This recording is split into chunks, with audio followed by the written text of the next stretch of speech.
I haven't even gotten out a word yet, Judith. I'm so excited that you're here. So, I'm sorry. I want to try to stay focused. We were talking about maybe the potential of me staying focused because I just want to applaud you for your book. Would you hold up the copy real quick? Aston Postural Assessment, a new paradigm for evaluating body patterns. Now, I had the pleasure of checking out the book before it was even in print. That was like one of the best things in my life, and so cool. So we were talking briefly in the beginning of what to expect from the book and how much I really like the book. So, and I think it's a huge tool for any body worker. I think just it's so well written, and there's 200 illustrations, 200 beautiful illustrations, and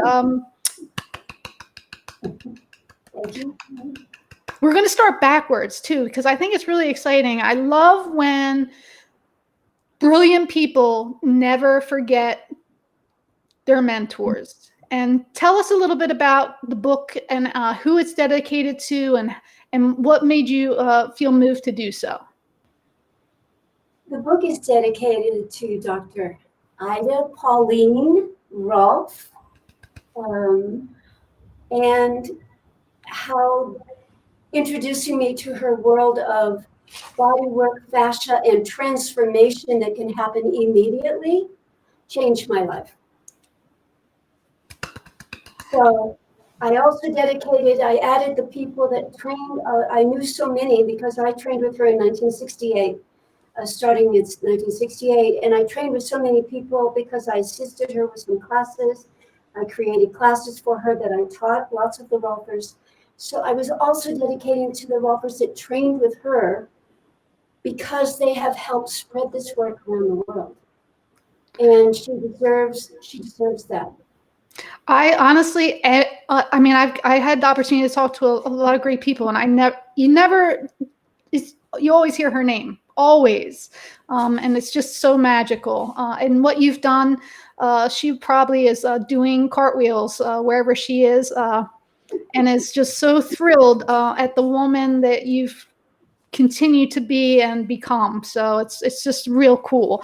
So one of the things too that with the book that I really like is, the pictures and the diagrams. So it's really hard, I don't think, unless people have an idea of your work, focusing on not just physical symmetry, but just the natural. There we go. So Yes. So in the book, you really get a picture of the human body, and then you teach how to draw diagrams of the body. And those diagrams really gave me it's such a deep understanding of what you're looking at. Like it just breaks everything down so beautifully. How did you get to that point? Because you can feel the intuition, right? But you can also feel the science. So I'm just in all of it. Well, let me back up just a little bit, because one of the things that if I were to answer who was the best teacher in my life or the most instrumental to helping me would be Marty Walker. She taught all the blind students at my high school, and she asked me to assist her for the 3 years, which I did. And when I was 15, she said, "So what do you want to be for your career?" And I said, "A flight attendant." She said, "A flight attendant?" She said, "Why?" I said, "Because I want to travel around the world." She said, "Oh, you can do that anyway. You were born to be a teacher. Your skills are math, problem solving, abstract thinking. You should be a teacher." And I said, "Really?" So she was the one that prompted me to go into this field and recognized that I had certain skills and certain challenges in terms of I always overthought things. So, you give me a test that they say, which of these three is correct? And I'd say to the teacher, I wrote out how all three could be correct, given certain circumstances. They go, "Excuse me, that is not the test." And it's just a way that I had to problem solve it, getting myself through subjects and so on and so forth. So when I met Dr. Rolfe, I met her because I'd had really terrible consequences from an accident, and I sat on her doorstep and waited for 2 days for her to get a cancellation. And she said she'd been researching me and said, so gave me the session, the magic happened, and then she said as I was about to leave, I understand you design movement programs for people. Do you think you could create one for my system, structural integration? I said, sure. No idea what it's called. But the progression, well, and then she said, good, you'll be in my class in 6 weeks. And I said, how long is the class? She said 6 weeks. And I said, oh my goodness. Anyway, and that's a whole nother story. But the point is, she would take no for an answer. So I changed all my plans for the summer and went to the training. And what happened was, because I had already been teaching at a college and I had to teach actors how to see bodies in order to have a characterization.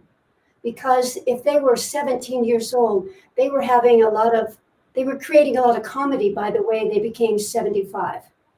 It was so overdone that people were laughing at them and so on. So I created a course to teach acting students, how to see bodies, and their own particularly. So Dr. Rolfe said, yes, my students need that. And they need to know how to use their body while they're working. So in her first training in June 1968, in Big Sur, I'm trying to hide in the back room because, sometimes you get called for work. If you're too close or too far away, I found out. People would say, what do you see, Judith? And I'd say, well, the hip is higher on the left and shoulders higher on the right. Yeah. And they'd go up and they'd say, yeah, I see the difference between the shoulder and the pelvis at different angles. And she'd go, oh, that's very good. So people started sneaking back. And so I got this reputation for doing that. So I thought, well, that will definitely be part of the training that I do for the Rolfers. And it grew and it grew. And one of the things that Marty Walker taught me is there's always a way to figure out a better way to help someone learn something. And it happened in the college where I was teaching. I had to come up with different ways to teach this person who was kinesthetic and this person who was visual. This person said, please don't show me, just tell me what it is. I understand by thinking about it. I go, so you learn all of these ways. You teach yourself to problem solve, to be a more well-rounded teacher. And that's what would happen in the class. So I started, because at that time I was using Dr. Rolfe's model and many ballet, modern dance teachers for what was good posture and physical education. It was the plumb line, right? With a plumb line going down through I don't have that page marked, sorry. Going through the ear, shoulder, hip joint, knee, and malleolus, the ankle, so that if you were really in good posture, that was the alignment, okay? And so I was teaching people that and so on, and I wondered why people started looking so stiff. Every time that someone would teach them correct posture, they looked on hold. And this was really bothering me because a moment ago I saw their personality and now they're doing good posture and they've lost themselves. So I realized they were holding on to an idea that wasn't them, but it was supposedly good for them. Mm-hmm. So I wanted to figure out ways to help people learn not only how to work with their clients and students, but how to see bodies and how to problem solve it for individuals. So it started with me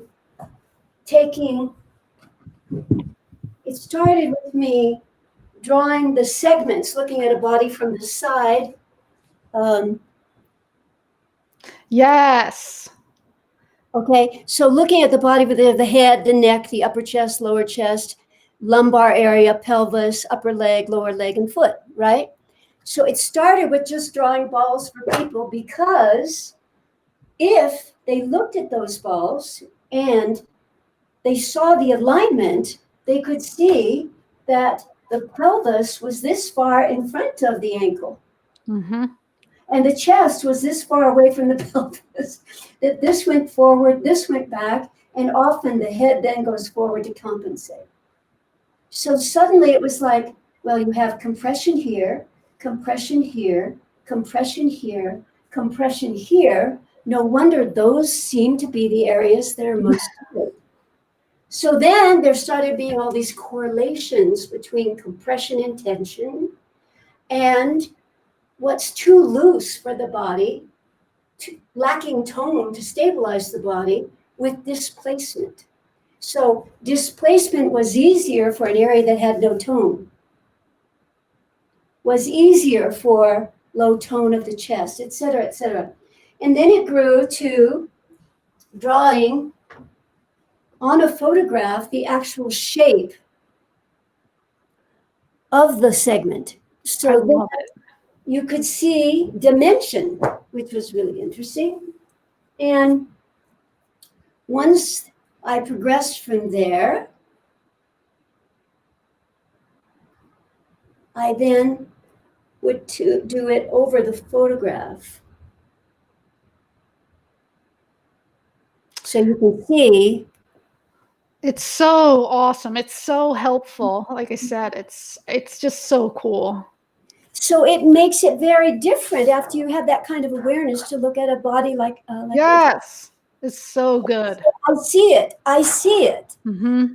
And so it was just getting to be too fun. So then I had to start to expand the classes, and then it was like by the mid-70s, I was very much into trying to verify what you could see with what you could feel. So I wanted people to understand the difference between hypertonicity and hypo, not enough tonicity, to stabilize or provide optimal function. And that was fascinating because a lot of times what was happening was people were depending on, now Diane, here's where, for me, being in the field of teaching in physical education, dance, theater, psychology, all of those groupings, it was like, oh my goodness, everyone who teaches Pilates should be able to see bodies of their students. Runners, people come for running clinics that I teach and they go, I compete and I've never run that fast. And it's like, well, you were starting off in a compromised alignment. And we do a few little simple movements on the grass, on the grass where they were running. And their body would come to neutral, and then we'd coach them to run, and they'd go, boy, am I glad I came to your class today. I have a competition tomorrow. It's so true. After working on runners for so long, really, I mean, it's an art. The people who, when you're working on them, don't have, like sometimes when I work on runners, I'm like, oh my God, like you're hurting yourself, right? Yeah. But it's because of that, not having that perfect, you really need beautiful form and posture when you're running. Yes. And it's true that it's going to change by the surface you run on, the shoes you wear to run in, your style, your body pattern, your limitations are all going to influence how you do this. But even limitations can be neutralized from the compensation that they have been creating more of year after year after year.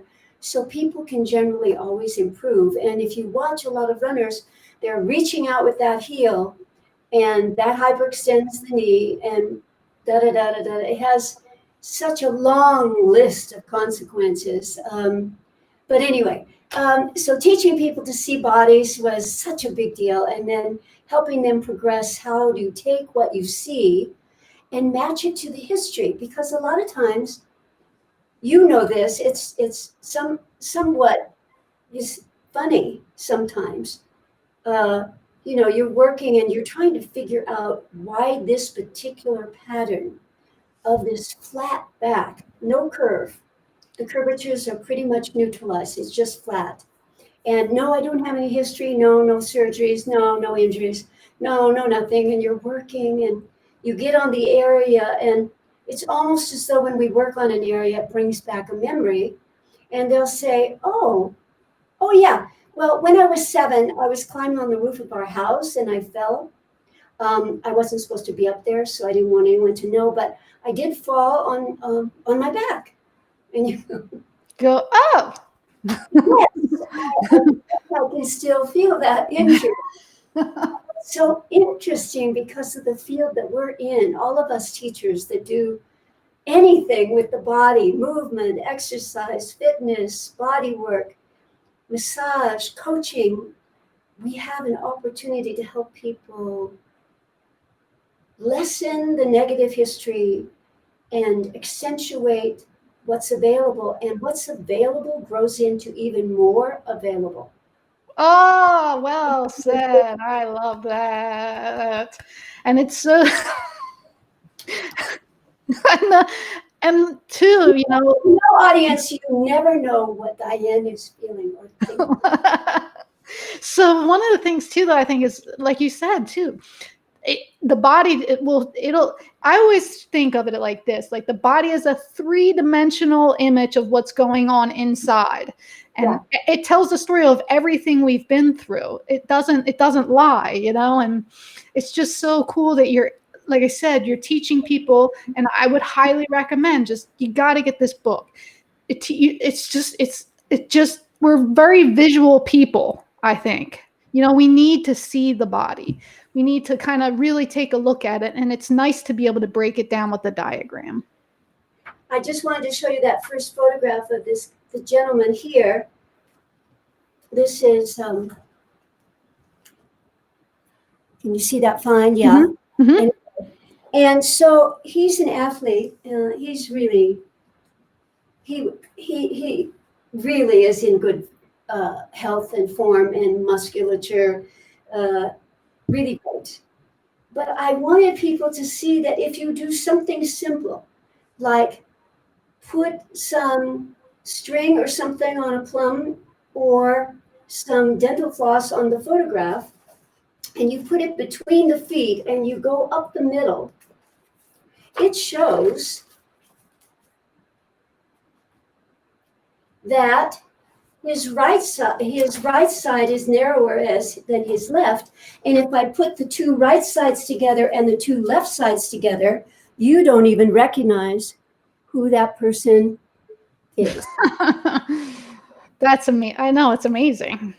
And so we all have that because, for example, if we have this particular pattern, or our hip is only a little bit to the left and our chest is only a little bit to the right, that was him. And you put, all my weight is on my left foot, most of my weight is on my left foot. And so as you divide my right side, it will be very narrow, which means it is functioning very narrow and in putting undue stress on the left side. So as you start to work with this seeing and talking with the client about their pattern and how it is neutralizing, they will feel their running being more even, or perhaps more even by less rotation in one of the legs, because that makes it go more directly forward. It just helps empower people to know what's going on. These days with people getting a knee replacement, a hip replacement, an shoulder replacement, this and this, and there are protocols that are done on those that set in a pattern that may not be what the person's optimal pattern is. However, there's always a way to help figure out how they can negotiate that. But meaning they've worn the head of the femur down in a way that it needs this replacement, and the replacement makes a new pattern. I just worked with someone who's had 2 hip replacements, and the last one causing quite a bit of difference because of what they had to use and so on. The angle on the neck of the femur had to be more horizontal, which means, in my mind, she has to move more horizontally forward, not as up and down as one would do on a regular gait or walk or run. So anyway, as soon as we changed and got the math of what she needed to do to get her weight over her right in order to move directly forward and not stay more on the left foot. And you see these things as you train yourself to see bodies.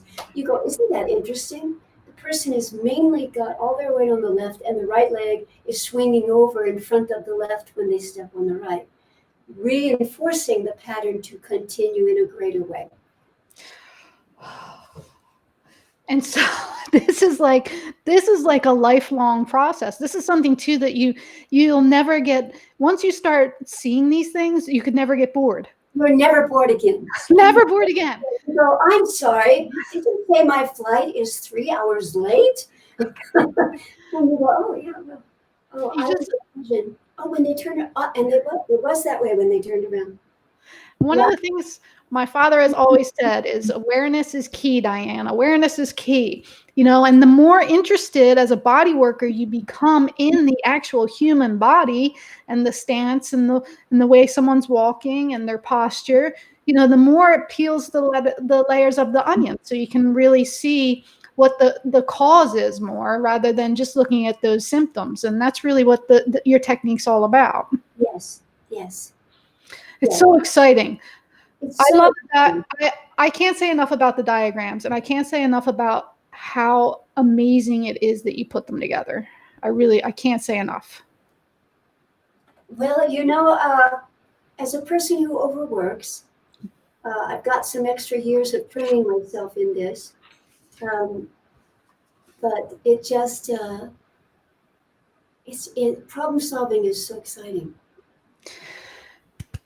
So everyone, we're gonna send everyone. You gotta get on. I'm gonna put up Judith's website. I'm gonna put up links to get her book. You gotta get this book and check out the diagrams. And I just got some exciting news when we started. What? I just got some exciting news that you're gonna meet with me again in 2 months. Is that right? That's what you said. I remember. So maybe this next time we'll get we'll do some we'll get some questions from the members of the page and see what we can put together, and we'll kind of keep dabbling through some of your brilliance, because it's just like I said, I've done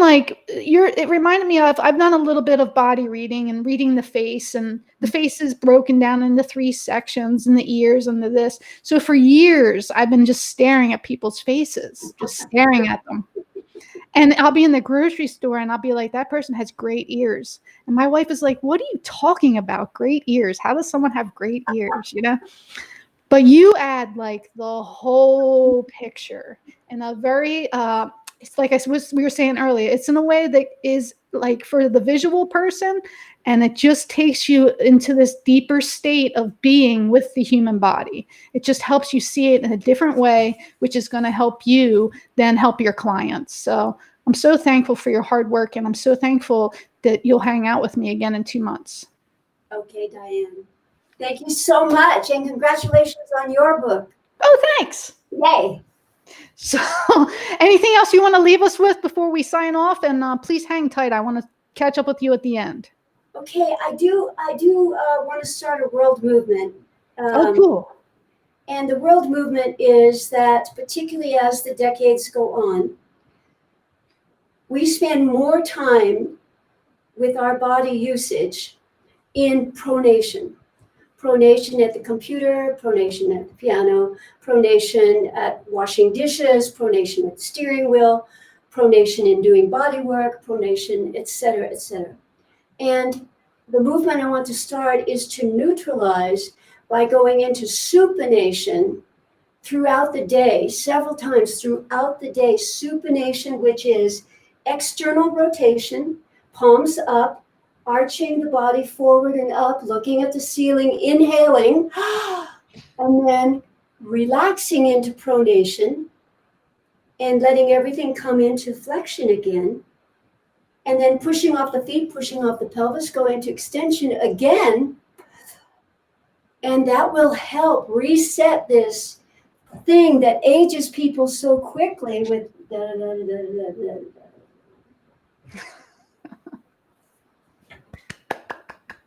Thank you, Diane. Thank you. It was an honor to have some time with you today.